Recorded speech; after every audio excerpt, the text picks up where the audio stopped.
I am never upset for the reason I think is a self-inquiry technique that I tell myself whenever I am triggered or upset. This statement comes from the Course of Miracles, lesson 5. When you say this statement, after you notice that you are upset or triggered, will cause your mind to go deeper to understand this trigger. For example, a common trigger of mine or pet peeve of mine was when people were late or wouldn't show up at all. So I gave those situations a meaning that I wasn't valuable enough for them to show up on time or to show up at all. Another meaning I would give those situations is that they weren't considerate of my time and my value, which ultimately means I'm not good enough.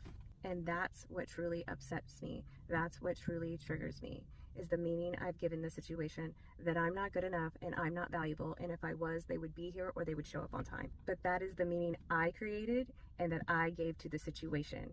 That doesn't mean that that's necessarily what is actually happening. What helps me release that trigger is reframing the meaning that I give it. The meaning I give those situations is, for some reason, me and that person weren't supposed to be together. Or for some reason, they're running late because if they would have been on time, maybe some kind of accident would have happened.